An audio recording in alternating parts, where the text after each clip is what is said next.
부천 영상문화산업단지 부지에 대한 매각 계획안이 지난주 부천시의회 상임위원회를 통과했는데요. 본회의의 문턱은 결국 넘지 못했습니다. 자세한 내용 취재기자와 얘기 나눠보겠습니다. 김진재 기자 연결되어 있습니다. 김진재 기자? 네. 네. 결국 이 부천 영상문화산업단지 부지에 대한 매각 계획안이 본회의를 통과하지는 못했네요. 네, 결론적으로는 영상단지 매각안이 통과하지 못했습니다. 이 부천시는 지난달 30일 공유재산 관리 계획안을 의회에 제출했는데요. 여기에는 영상문화산업단지 부지 매각에 대한 내용을 비롯해 수소충전소 구축공사와 공영주차장 고도화 사업에 대한 내용이 담겨 있었습니다.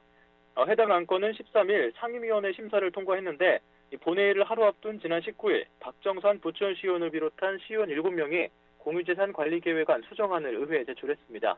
수정안에서는 기존 안과 비교해 영상단지 매각에 대한 내용만 제외됐는데요. 이 본회의에서 이 수정안이 가결됨에 따라 영상단지 매각 내용은 이번 회기에 처리되지 못했습니다. 네, 그러니까 영상단지 매각에 대한 내용을 제외한 수정안이 올라왔고 그 수정안이 가결되면서 자연스럽게 영상단지 매각안은 무산됐다는 건데요. 이 상임위원회 심사까지 통과한 안건에 대해서 의원들이 갑작스럽게 수정안까지 제출하면서 제동을 건 이유가 뭔가요?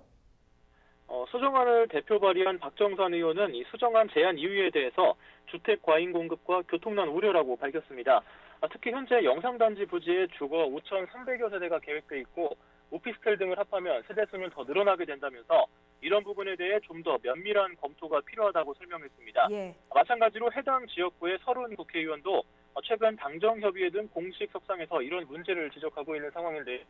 민중 관계자들은 시민 공청회 자리 등을 통해서 사업 방향 재검토가 필요하다는 게 30의원의 입장이라고 설명했습니다. 그렇기 때문에 이번 결과에는 이런 30의원의 입장도 어느 정도는 반영된 것으로 보입니다.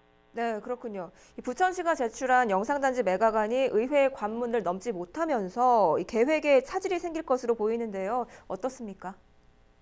네, 당초 부천시는 이번 회기에 영상단지 매각 계획안을 통과시킨 뒤 이번 달 말 사업 우선 협상 대상자인 GS 컨소시엄과 사업 협약을 체결할 계획이었는데요.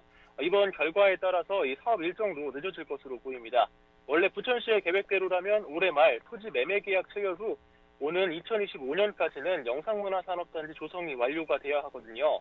하지만 이번 결과 때문에 전체적인 사업 일정이 늦어지는 만큼 사업 완공 시기도 2025년 이후로 늦어질 것으로 보입니다. 이 부천시 관계자는 현재로서는 GS 컨소시엄과의 협상안을 수정하기보다는 주민과 시의원들을 획득해야 할 것으로 보인다고 밝혔습니다.